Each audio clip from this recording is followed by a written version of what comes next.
UP के मंत्री रविंद्र जायसवाल ने करमपुर में विपक्षी नेताओं पर जमकर निशाना साधा।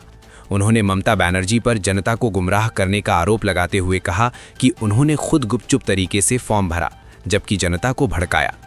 जायसवाल ने स्पष्ट किया कि अवैध रूप से रह रहे बांग्लादेशियों को वापस भेजा जाएगा या जेल डाला जाएगा।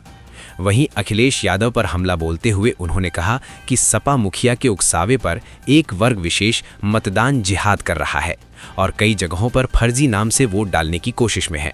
मंत्री यहां मेघबरन हॉकी स्टेडियम में प्रतियोगिता का उद्घाटन करने पहुंचे थे। मंत्री ममता बनर्जी मुख्य चुनाव आयोग के खिलाफ सुप्रीम कोर्ट पहुंचे कि एसआईआर का जो प्रक्रिया है वो गलत तरीके से हुआ। यह वह लोग हैं, पहले ममता ने कहा कि मैं एसआईआर के फार्म नहीं भरूंगी, फिर कहा कि सबके किचन में चाकू रहती है, जो फार्म लेके आए चाकू इस्तेमाल करना, और फिर चुपके से फार्म भर दी।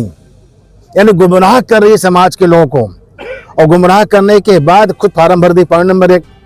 पॉइंट नंबर 2 कि आज भारी संख्या में जो बांग्लादेशी है वो वहीं घुसे हुए हैं, जिनके बल पर चुनाव वो जीतती हैं, और सब बाहरी निकाले जा रहे हैं। यूपी के अंदर तो कर दिया गया है कि जो बांग्लादेशी है हम उनको वहाँ पर चिन्हित करेंगे, जेल भेजेंगे या भेजेंगे वापस, लेकिन ममता कहती है हम उनको रखेंगे।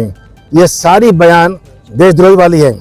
अखिलेश जी कहते हैं कि फॉर्म 7 में बड़ी घपलाबाजी बीजेपी कर रही है और खासकर से अल्पसंख्यक समाज को जो है हड़पने की कोशिश। क्या है कि अभी फार्म 6 का एसआईआर फार्म का हमारा खत्म हुआ 1 फेज, सेकेंड फेज खत्म हो रहा है 6 फरवरी को। ये चुनाव आयोग करा रहा है।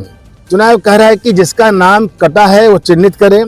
1 माह का समय दिया है कि पुनः आप चेक करने के बाद अपने फार्म को भरिए।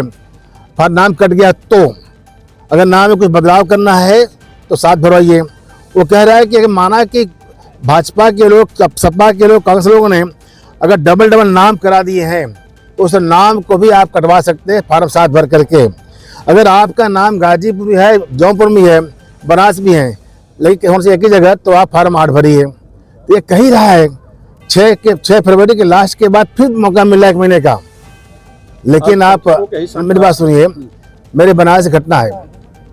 मेरे विधानसभा में 9000 नाम मिला है, अभी भी आया लिस्ट 3 बार 2 बार। जिस लड़की की उम्र हो गई 39 ईयर 33 ईयर, वह मायके में भी है, ससुराल में भी है। ये कौन लोग हैं?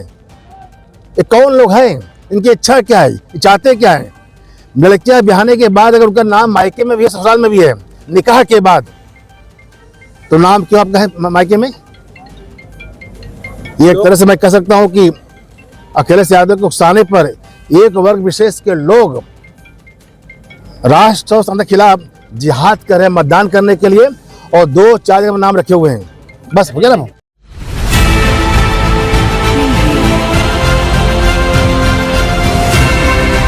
और नीचे जो वो सब्सक्राइब का बटन है ना, उसको क्लिक करो, जल्दी से करो सब्सक्राइब।